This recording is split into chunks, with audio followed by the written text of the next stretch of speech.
Leo Vance married me to piss off my sister. After the wedding, he found a million little ways to get under my skin. No cat dinner, no blanket at bedtime, and I had to report my every move like I was on parole. I was miserable, but too much of a coward to fight back. Until one night, I accidentally overheard him on the phone with my sister Chloe. He was practically screaming, "Your sister is a block of wood, a beautiful, infuriating block of wood. Come on, a block of wood should have caught fire by now. I've tried everything. Fine, the Westgate development deal is yours. Just figure out a way to get your sister to jump my bones tonight." I just stood there. Huh? It had all started when my sister, Chloe, bailed on her own wedding. It was spectacular. A full minus blown Hollywood minus style runaway bride situation, leaving the groom standing alone at the altar. In front of the grand ballroom, guests whispered behind their champagne flutes. Backstage, my father was turning purple, jabbing a finger at Chloe. "Are you getting married or not?" Not. Chloe's voice echoed sharp and final. My dad clutched his chest, looking like he was about to have a heart attack. He fumbled for his nitroglycerin pills, stuffing them into his mouth. I peeked through the curtain. Leo Vance stood on the stage, a vision in a custom white tux with a subtle damask pattern. He stood with his hands clasped behind his back, facing 100 tables of the East Coast's elite with a look of pure, unadulterated boredom. If this wedding didn't happen, the Vance family's reputation would be toast. The ceremony was supposed to have started an hour ago. Chloe, completely unfazed, was already taking off her makeup.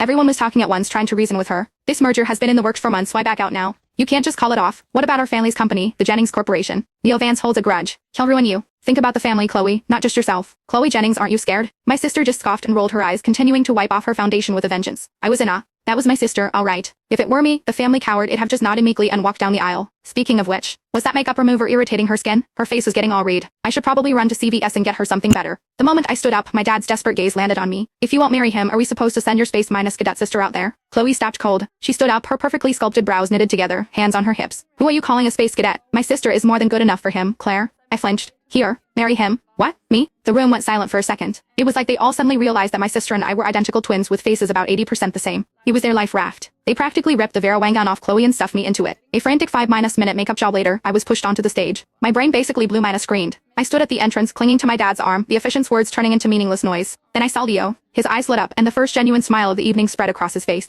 A collective sigh of relief went through the crowd. The efficient, bless his heart, stumbled through the rest of the ceremony. Leo took my hand from my father's, his lips curling into a smirk. During the ring exchange, he pressed a kiss to the back of my hand with an almost religious fervor. I snatched my hand back like it'd been burned. This was so weird. I was a walking, talking mannequin for the rest of the wedding. Finally, I was bundled into Leo's car, headed for our new home. I sat there, stiff as a board, my sister's promise echoing in my head, "Don't worry, Claire minus bear, I'll come rescue you." Would she though? I wondered, feeling small, pathetic, and utterly helpless. The man beside me shifted, moving a little closer. I jumped, sitting ramrod straight. Leo chuckled. "You seem terrified of me." Well, duh. The guy had a reputation. Ruthless, unpredictable, mercurial. That's why our family sent Chloe, the firecracker, to handle the merger. Chloe and I were twins, born 10 minutes apart, but it felt like she'd absorbed all the guts and brains in the womb, leaving me with, she was always the one leading the charge while I cheered from the sidelines. Chloe wouldn't be afraid of Leo Vance.